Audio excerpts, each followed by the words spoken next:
আমার ভাইয়েরা, এইরকম করে সকালবেলা বাকি দেওয়া যাবে না। অথচ আপনি যদি কাউকে বাকি দেন, ভালো মানুষ দেখে যদি আপনি তাকে করজ দেন, কর্জে হাসানা দেন, বাকি হলো কর্জে হাসানা। যদি আপনি কাউকে কর্জে হাসানা দেন, দান করলে 1 গুণ সওয়াব, আর কর্জে হাসানা দিলে 18 গুণ সওয়াব।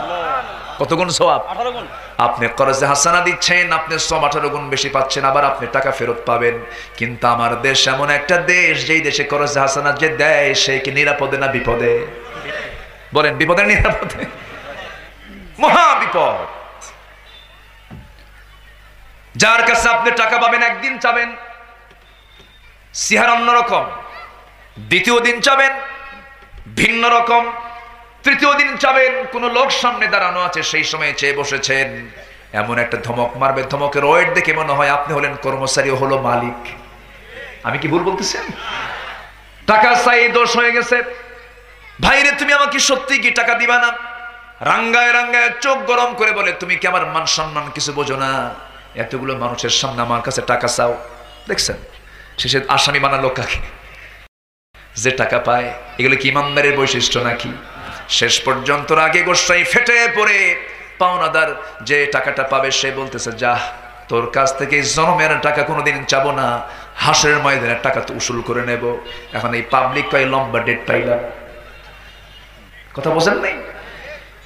আমার ভাইয়েরা, সমাজ আমানতদারিতা নাই। আজ কেউ কাউকে বিশ্বাস করে না। জবান ঠিক নাই, আমানত ঠিক নাই, কথা ঠিক নাই।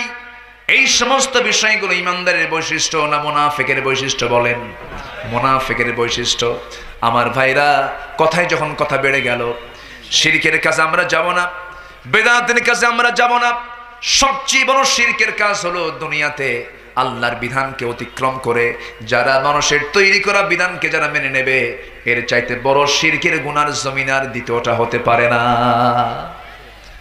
সম্মানিত ভাইয়েরা, আমার বাম পাশে যিনি বসে আছেন, তিনি ইসলামী ব্যাংকের একজন কর্মকর্তা।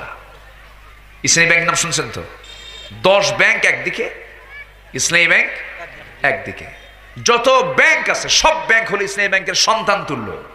ওটা বাপ, এগুলো সব কি বেটা। কিছু শকুন লাগছে, শকুন বোঝেন তো নাকি? কথা কি বুঝতেছেন আপনারা? কিছু শকুন লেগেছে। শকুন যেখানে মরা গরু পায় সেখানে দৌড়াইতো, তাই না? মানে ওর চিন্তা হলো, আমি টাকা দিয়ে খাবো না, আমি ফ্রিতে খাবো। এরকম পাবলিক আমার দেশে কিছু আছে না নাই? আছে না নাই? আছে। যতটুকু পারা যায় ইসলামী ব্যাংক সুদমুক্ত ভাবে, একটা দেশের রাষ্ট্রায়ত্ত ব্যাংক যদি সুদভিত্তিক হয়, সেখানে আপনি কমপ্লিটলি বলতে পারবেন না। কিন্তু বায়ে মুশারাকা, মুদারাবা, মুরাবাহা, এই 3টা ভিত্তিতে, বায়ে মুআজ্জাল, এই ভিত্তিতে তারা তারা এই লেনদেনগুলো করছেন, বিনিয়োগগুলো করছেন।